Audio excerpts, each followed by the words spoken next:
আসসালামু আলাইকুম। আবারও চলে এসেছি শ্রীমঙ্গলে। আর শ্রীমঙ্গলে আসার যাত্রাটা কিভাবে কি হলো শুরু থেকে শেষ পর্যন্ত জানতে পারবেন।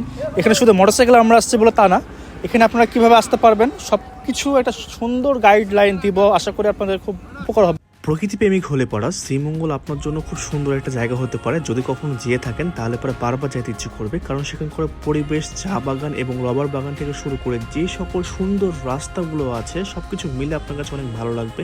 এই ড্রোন ফুটেজগুলো গত বছর আমরা গিয়েছিলাম ঠিক একই সময়, সেইগুলো খুব সকালবেলায় আমরা বের হয়ে গেছিলাম শ্রীমঙ্গলের উদ্দেশ্যে।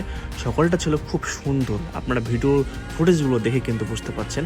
আমরা যখন যেতে থাকি যাওয়ার পথে মনে হলো যখন যেহেতু বর্ষার সময় পুরোপুরি প্রস্তুতি নিয়ে গেছিলাম, তারপর বৃষ্টির রাস্তাটা পাই নাই। এদিকে চলন বিলের পানি এত বেশি হয়েছে এবং সব কিছু মিলে এত সুন্দর লাগছে আমাদের কাছে, মনে হচ্ছে এখানেই থেমে যায় এবং দেখি এই পরিবেশটা। আমরা সকালবেলায় রওনা দিয়েছিলাম ঠিক 5:30টার দিকে, 5টার পরপরই আর কি।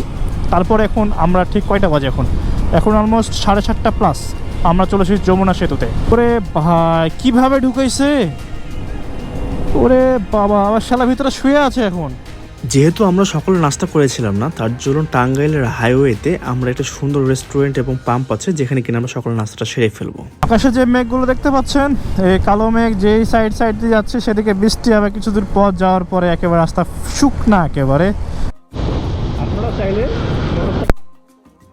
কিন্তু শ্রীমঙ্গল যাইতে পারেন, সেটা ওখানে যে গল্প করবো। তবে যদি মোটরসাইকেলে যেতে চান তাহলে চন্দ্রা হয়ে সোজা গাজীপুরে যে রাস্তাটা আছে সেটা আসার পরে গুগল ম্যাপে হালকা একটু দেখলেই বুঝতে পারবেন। গাজীপুর চৌরাস্তা না যেয়ে তার আগের যে ওভারব্রিজটা আছে, মানে কিছুটা পিছের দিকে, সেখান থেকে হাতে বাম দিক দিয়ে সোজা চলে গেলে যে মোড়টা পড়বে ওটা চৌরাস্তায় ধরে, সেটা ক্রস করলে আর কি ওই পথ দিয়ে সিলেটের রাস্তা বা গাজীপুরের যে রাস্তাটা অ্যাকচুয়ালি শ্রীমঙ্গল যাওয়ার জন্য, সিলেটে যাওয়ার জন্য আছে, সে পথ যেতে পারবেন। ঘুরে আসলাম, এই জায়গাটা নতুনভাবে ফ্লাইওভার করেছে এবং একেবারে খুব সুন্দরভাবে ঘুরে নিছে। আপনারা চাইলে যখন আসবেন, এ পাশে সোজা রাস্তা ছিল, এখন কিন্তু সেই রাস্তাটা নাই। এখন 1 বছরের ব্যবধানে কত সুন্দরভাবে কাজগুলো করে ফেলেছে। একটু ঘুরে ওই সাইড দিয়ে আসতে হবে। এই জায়গাটাতে যারা একটু প্রেশারের রুগী তারা একটু সাবধানে আসবেন ভাই, কারণ আসলে এখানে অতিরিক্ত জ্যাম থাকে আর গরম সব মিলে। আমরা এখন গাজীপুরের রাস্তা থেকে ময়মনসিংহ রাস্তা যাওয়ার পথে আছি, মানে গাজীপুর ময়মনসিংহ যে হাইওয়েটা ধরা হয় সেই রাস্তাতে আছি।